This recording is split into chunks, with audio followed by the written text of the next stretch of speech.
Hey there, welcome to the weekend. From the KUOW newsroom, this is Seattle Now. I'm Patricia Murphy with today's top stories. It's Friday, May 1st. Thousands of people were expected to turn out for May Day marches across the state today, including in Seattle, Tacoma, and Spokane. Gustavo Segreiro stopped by one of the day's first demonstrations in Tukwila. I'm out on Tukwila International Boulevard. Behind me is the Department of Homeland Security building, a sprawling 4-story complex where immigrants come daily to check in with ICE. And in front of me are the offices of the Sabi Corporation. It recently leased out new space for DHS to potentially expand here. Around 60 people are here to protest that plan. They're holding signs on the sides of the road with slogans like "Due process is not optional" and "Stop the ICE Gestapo." They're also urging drivers passing by to join them. Demonstrators here said they came because they don't like how the federal government is treating immigrants, whether they have legal status or not. Gustavo Segreiro, KUOW News. Legal challenges are moving quickly against the state's new requirements for elected sheriffs. That's because candidates for sheriff must file to run next week. Amy Radel explains.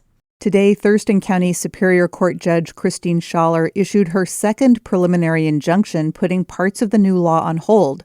She says legislators likely exceeded their powers in setting new requirements for elected sheriffs, and she found that candidates prevented from registering next week faced the biggest risk of harm. They will be precluded from exercising a fundamental right to run for elected office, and in this case, the sheriff, if the court does not issue a preliminary injunction. The Attorney General's office is defending the law and has submitted an emergency appeal to the state Supreme Court.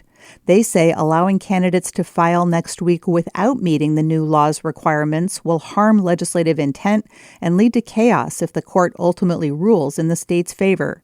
Amy Radel, KUOW News.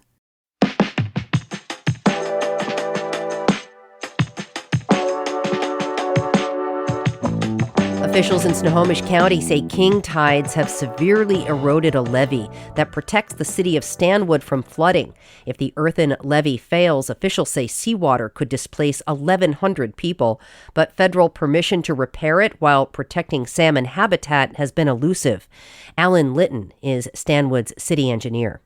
Unfortunately, the levee is in such poor condition after that king tide that we don't think we'll be able to wait a year, 2 year, 3 year, however long these permits are going to take to have in hand.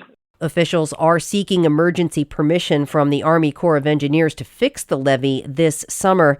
The century-old levee has been due for repairs for more than a decade. Litton says the city discovered new damage in April. High tides and strong waves ate into a half-mile stretch of the levee in January. Potential flooding would also reach Stanwood City Hall, 3 schools, and 3 nursing homes. Another dead gray whale has washed up along the Washington coast, the 16th so far this year. The Cascadia Research Collective says it found the malnourished whale in Grayland near Westport Monday. Biologists are expecting to find more during what's known as stranding season. They're calling on people to report any stranded marine mammals they might find along the coast. Seattle now has its first ever warehouse dedicated to the salvage and reuse of old lumber. It was paid for by a federal grant, and it officially opened today. KUOW's Ida Massoud has that story. These are actually the joists out of the Aberdeen Armory. That's Aaron Blanchard from Earthwise Architectural Salvage. The company runs the new warehouse in Seattle's SoDo neighborhood. It's full of piles of old wood, mostly Douglas fir, from buildings that are being renovated or demolished. This is the heritage lumber that we are obsessed with around here. This is the stuff that was the original forests that were here when people first started settling Seattle. And it's just very important because it is a finite resource to make sure that it can be reclaimed and reused. This warehouse is being paid for by a $4 million grant from the EPA to the city of Seattle. The money comes from the bipartisan infrastructure law from 2021 and is meant to help Seattle reduce the amount of old lumber that gets thrown away or burned. The grant will pay for the setup and first 3 years of operation of the warehouse. After that, the company anticipates it will be self-sustaining. I'm Ida Massoud, KUOW News.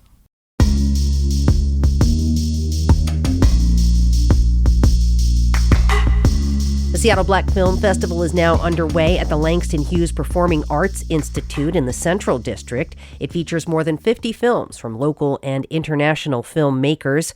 The in-person festival runs through May 3rd, and all screenings and events this Sunday will be free. Starting next week, you'll be able to screen some of the films online through May 10th. Seattle's opening day of boating season and the Windermere Cup are set for tomorrow on the Montlake Cut. The international rowing crews invited this year include the Canadian women's national team and the British men and women's national teams. Michael Callahan is the head coach of the University of Washington men's rowing. He says this will be some of the toughest competition UW has faced at the Windermere Cup in years. Great Britain is the strongest probably rowing program in the world at this moment. It's something we're all trying to aspire to. We use them as a model all the time on how to do things well. The British men's 8 won Olympic gold in Paris 2 years ago, with the U.S. men, coached by Callahan, winning the bronze. Callahan says it'll add up to a special opening day. And looking forward to the racing on Saturday. I think it's going to be fantastic. And I think our fans are really going to be pleased by and just thrilled by what's going to happen on the water. Saturday's races start at 10:15 with a forecast calling for partly sunny skies with highs in the 70s. And finally today, the Mariners are getting ready to honor Hall of Fame pitcher Randy Johnson on Saturday. Strikes. Randy Johnson, one strike away from finishing the 1995 season 18-2, pitching the biggest game of his life, and it's one of his best.